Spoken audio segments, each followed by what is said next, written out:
afternoon, everyone.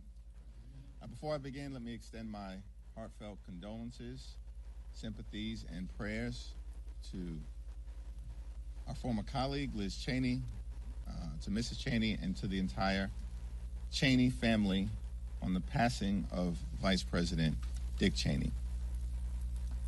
I also want to acknowledge today, of course, is Election Day, and just to encourage the American people to go out and exercise your right to vote, exercise the franchise, exercise your voice, wherever you may be, all across the country.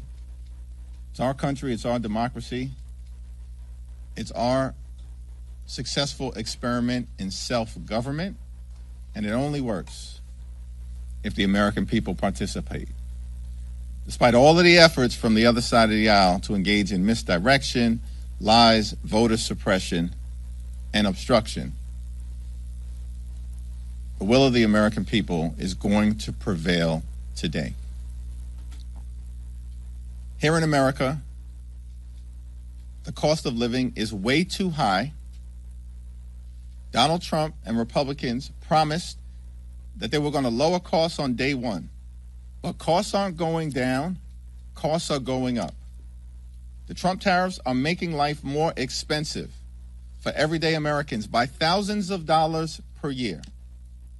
Inflation on the way up. Grocery costs, way up. Housing costs, way up. Child care costs, way up. Electricity prices through the roof, and the American people know it. That Donald Trump and Republicans have failed to make their life more affordable. And now in the midst of this 35-day Trump-Republican shutdown, Republicans refuse to extend the Affordable Care Act tax credits, which is going to result in tens of millions of Americans experiencing dramatically increased premiums, copays, and deductibles. In some cases, everyday Americans, working class Americans, and middle class Americans are going to see their health insurance premiums increase by $1,000 or $2,000 per year because of the Republican refusal to extend the Affordable Care Act tax credits. Donald Trump and Republicans in the House and the Senate have failed the American people, and the American people know it. Democrats will continue to fight to lower the high cost of living, to fix our broken healthcare system, and to clean up corruption. In the Congress, in the courts, and certainly as it relates to Donald Trump and his administration, the most corrupt administration in American history. We want to reopen the government. We want to find a bipartisan path forward toward enacting a spending agreement that actually makes life better for the American people, that lowers costs for the American people, as opposed to the Trump economy where things are getting more expensive by the day. And of course, we have to decisively address the Republican health care crisis that is crushing the American people all across the land. Questions? We hear there's a little bit of a falling next door in the Senate on this. We don't know what that means or what that would look like. But considering the exercise that Democrats in the House went through in March, how much skepticism would there be from House Democrats on any sort of an agreement that would come over from the Senate? We said from the very beginning that we will evaluate in good faith any bipartisan agreement that emerges from the Senate, reopens the government, makes life better for the American people, and decisively addresses the Republican health care crisis. Until we see details, we're not in a position to do much more than that. Are you more optimistic than you were at all now, based on what you're hearing from next door? We're in the middle of a 35-day government shutdown. Donald Trump is unlawfully withholding billions of dollars in SNAP benefits from 42 million Americans and 16 million children. There's nothing to be optimistic about relative to the cruelty and the pain that Donald Trump and Republicans continue to inflict on the American people. There's nothing to be optimistic about when it comes to the fact that Donald Trump shut the government down. They're forcing hundreds of thousands of people to be out on furlough or to work without pay. They refuse to address the health care crisis that Republicans have created. In a year where they enacted the largest cut to Medicaid in American history, hospitals, nursing homes, and community-based health centers are closing because of Republican policies all across America. The country is facing the possibility of a $536 billion cut to Medicare at the end of the year if Congress doesn't act. And Republicans are refusing to extend the Affordable Care Act tax credits because they would rather gut the health care of the American people. There's nothing to be optimistic about because of what Trump and Republicans have done to this country. They've gone way too far, and the American people know it, and the results today are going to decisively reflect that fact. Mr. Can I follow up on that? Just to put a finer point on that, you said in September, any agreement related to protecting the health care of the American people has to be ironclad and in legislation. It does not sound like whatever agreement comes out of the Senate will be in legislation. Will you accept something that is a handshake deal? It's the same answer that I just gave. Thank you, Mr. Leader. I know that the filibuster is a Senate mechanism, but President Trump has repeatedly, as recently as this morning, called for Senate Republicans to abolish the filibuster, pass the CR with a simple majority, and also a host of other Republican priorities. You've criticized him for not inviting the legislative leaders to the White House to negotiate. What are your thoughts about him continuing to call for the abolishment of the filibuster within the context of his unwillingness to negotiate? Does that indicate to you that he has no interest in sitting down with not only his legislative leaders, but you and Leader Schumer? Well, Donald Trump has taken a my way or the highway approach to his presidency from the very beginning, and he's used to Republicans simply bending the knee to him. Because these Republicans on Capitol Hill, on the House side and on the Senate side, they don't work for the American people. They work for Donald Trump. And so he's going to continue to make his position clear until they eventually cave, which is what they always do. Because Republicans in this Congress have been nothing more than a reckless rubber stamp for Donald Trump's extreme agenda. And Donald Trump keeps making the point that Republicans have shut the government down, and they're the only ones that have the power to open it up. Republicans who have complete control of the House, the Senate, and the presidency. Republicans who are the ones who passed the one big ugly bill without a single Democratic vote. We strongly oppose their one big ugly bill. They passed it on their own because they have complete control of government. And in that one big ugly bill, they enacted the largest cut to Medicaid in American history, ripping health insurance away from 14 million Americans. And at the same time, they cut $186 billion from SNAP. That's the largest cut to nutritional assistance in this country's history. They literally, in July, ripped food from the mouths of hungry children, seniors, and veterans. And all of this was done so that Republicans could provide massive tax breaks to their billionaire donors in their one big ugly bill. And they did it on their own, my way or the highway, in terms of jamming extreme Republican ideology down the throats of the American people. And so Donald Trump expects to see more of the same from the puppets that are Republicans in the House and the Senate. You said that Republicans always cave. Leader Thune said that the votes aren't there to abolish the filibuster. Are you saying that ultimately Donald Trump's request or demand will win out? If history is any indication, ultimately, compliant Republicans in the Senate are going to cave to the demands of their puppet master, Donald J. Trump. Thank you, Mr. Leader. Thanks. Thank you, Mr. Leader. This election cycle, Republicans have relied heavily on cultural issues, particularly trans issues. If they lose in Virginia and in New Jersey, what does that say to you about Republicans' reliance and dependence on communicating and messaging on trans issues against Democrats? At this point, it's not a question of if Republicans are going to lose. I was in Virginia earlier today. I was in New Jersey over the weekend. I was in California a few weeks ago. They are going to lose because the American people know that Republican policies have failed them. And it starts with the economy, that Republicans promised to lower the high cost of living. But costs aren't going down in America. Costs are going up. The cost of living in this country is out of control. And Donald Trump has not done a damn thing to change it. And in the midst of this 35-day government shutdown, has spent multiple weekends on the golf course, holding let-them-eat-cake type of parties at his luxury resort in South Florida, found $40 billion to bail out a right-wing wannabe dictator in Argentina, and yet Donald Trump can't find a dime to extend the Affordable Care Act tax credits or provide nutritional assistance to hungry children in America to ensure that they can put food on the table. The American people are smart. They see all of this happening in real time. And of course, what Republicans always do is try to distract the American people, as they've done in New Jersey and Virginia, and it will not be successful. It's over for these people.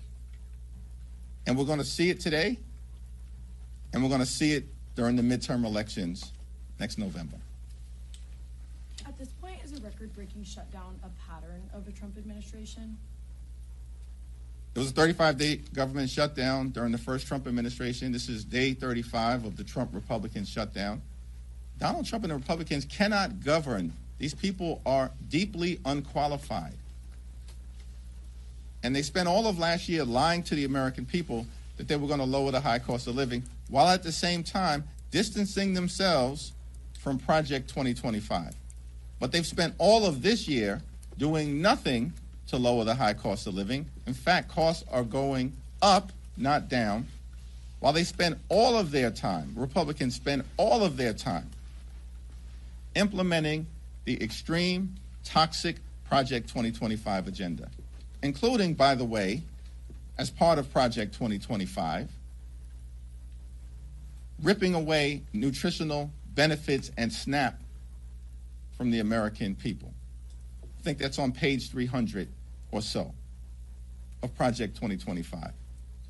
Shutting down the federal government, agency by agency by agency, part of Project 2025. Gutting the health care of the American people, as Republicans have done all throughout this year, part of Project 2025. And so the dysfunction, the cruelty, the inability of Republicans to make life better for the American people is, of course, now on full display. And Republicans can't blame anyone other than themselves because they have complete control of the House, the Senate, and the presidency. Thank you. Thank you so much. On Sunday, you said in an interview that you did not agree that Zohran Mamdani was the future of the Democrat Party. I'm just wondering, do you believe that a Democrat Party embrace of socialism would hurt the party's chance next November? And will there be a Democrat pivot away from Mamdani and more towards the center following today's election? What I made clear is that given the existential nature of Donald Trump, his policies, his cruelty, his failures, the assault on the economy, the assault on health care, the assault on veterans, the assault on farmers, the assault on nutritional assistance, the assault on law-abiding immigrant communities, the assault on the American way of life, the assault on voting rights, the assault on the rule of law, and Donald Trump and Republican assault on democracy itself, that the most significant thing that can be done is for Democrats to take back control of the House of Representatives next year so we can end this national nightmare and begin the process of marching toward a more perfect union. That's why these elections are going to matter. The midterms will matter. House Democrats will matter in terms of getting this situation turned around. And that's not pillow talk, that's real talk. Yeah, Reps Suozzi and Gottheimer are working on a bipartisan ACA plan with income caps, things like that. Is that something that you support or encourage at all? I think the conversation that has been led by Tom Suozzi is being done in good faith and is all part of an effort to address the Republican health care crisis and to find a bipartisan path forward. But at the end of the day, it's been my view from the very beginning that traditional House Republicans aren't serious about doing anything meaningful, and they never have been. And so while I'm convinced that Tom Suozzi, of course, is a common sense leader, and hopefully the Republicans who are communicating with him will get serious this time. But what we have seen over and over and over again, this happened during the course of the One Big Ugly Bill, they made claims about positions that they were going to take, like never cutting Medicaid or protecting the clean energy tax credits or not ripping nutritional assistance away from children. And then when these so-called traditional conservatives, these swing seat Republicans, were ordered by their boss, Donald Trump, to bend the knee and vote for the One Big Ugly Bill, that's exactly what they did. And so I am hopeful that this time will be different. And Tom Suozzi is a great leader and has articulated principles that are designed to try to find a bipartisan path forward in addressing the Republican health care crisis, particularly as it relates to extending the Affordable Care Act tax credits. But it seems to me more likely that if there's a bipartisan agreement to emerge, it will emerge from the Senate, not the House. Leader Jeffries, have the ICE agents who put hands on LaMonica McIver been identified to you? You had vowed to have their names. They have not been identified to me yet. As part of the court case, it's our expectation that they will. Thank you. Thanks. I have a question about California's Proposition 50. I mean, it appears poised to pass pretty comfortably today, and as that momentum has been building the past few weeks, we've seen Democratic efforts in other states reemerge to redistrict, like in Virginia. Has the positive response in California to that effort influenced kind of the efforts of Democrats across the country to go back at, some of these? We've been clear from the very beginning. I said it months ago, that Democrats would not let Donald Trump and Republicans gerrymander the national congressional map as part of their effort to rig the midterm election. We said it months ago. And that California would be the beginning, but that there would be a decisive Democratic response throughout America, from coast to coast, and at all points in between. And now the American people can see that we absolutely are determined and committed to a continuing response that is decisive, that is immediate, that is forceful, and that is designed to ensure that there are free and fair elections in this country when it comes to deciding which party should control Congress in 2026. Democrats will not unilaterally disarm. Democrats recognize the moment that we're in, that the pushback will continue to be ongoing and forceful, and we will not allow Donald Trump and his Republican sycophants to undermine a free and fair national congressional map as part of his toxic effort to rig the midterm elections. If I said it, I meant it. So do you think— Next question. Thank you, Mr. Leader. Just back on ACA subsidies, do you believe that you would be able to keep your caucus together on a deal, a bipartisan deal from the Senate on ACA subsidies, if it does not include the permanent extensions that you originally advocated for?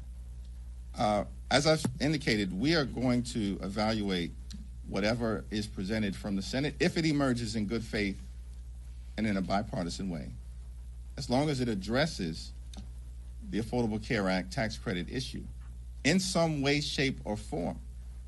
We are in open enrollment right now. Tens of millions of Americans are about to experience their premiums, copays, and deductibles skyrocket.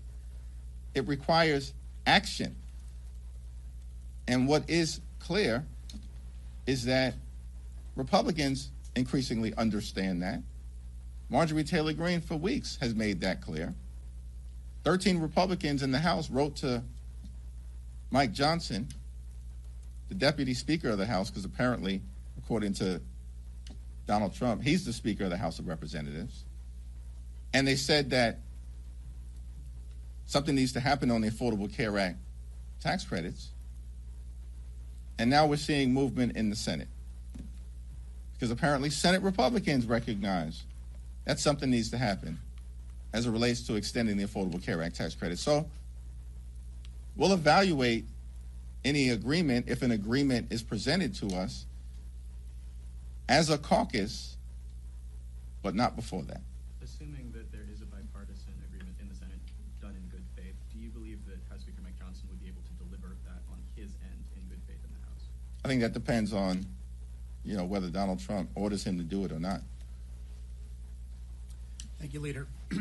So, Congressman Chuy Garcia appears to be retiring, and it also appears that he waited up until the filing deadline to make this decision, thus paving the way for his chief of staff to have an uncontested primary. This is being called a machine tactic by some people in your own party. Do you have an issue with how this was done? I haven't had a conversation to evaluate the process that was utilized or to talk to Representative Garcia, so I'm not going to comment on it until I talk to him directly.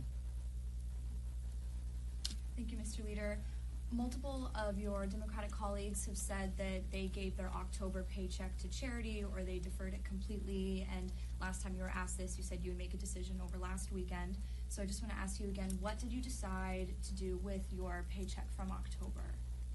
Did you not see that I answered that question, or are you just asking me to reiterate my answer? Because I did publicly make clear on Friday to my constituents and publicly that my paycheck has been withheld. Thank you very much, sir. Thanks, Mr. Leader. Secretary Duffy said today that this shutdown drags into next week. There's a possibility that the FAA could be closing parts of U.S. airspace because of a lack of controllers, and then just in the last hour or so, there's a ground stop at Reagan National because of a security threat.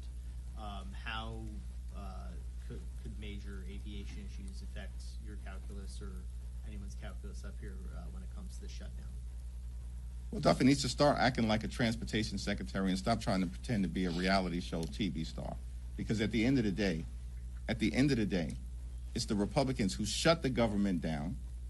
Donald Trump repeatedly has made that clear. They're the ones who have the power to reopen it. And as Democrats, we've said, this Trump Republican shutdown is causing great harm and pain to the American people, and it does threaten aviation safety. But Donald Trump has spent more time over the last 35 days talking to Hamas and the Chinese Communist Party than he has talking to Democrats on Capitol Hill to reopen the government, Democrats on Capitol Hill who represent half the country. And we continue to be clear. We will sit down with our Republican colleagues anytime, any place, in order to reopen the government, protect the American people, find a bipartisan path forward, and decisively address the Republican health care crisis. Thank you, Mr. Leader. I just wanted to ask, when is the last time you spoke to Speaker Johnson about the current shutdown situation? And has the shutdown impacted your relationship with him at all? Do you still have that kind of forward-looking relationship that you've said you've had in the past? We had a brief conversation last week. Thank you, everyone.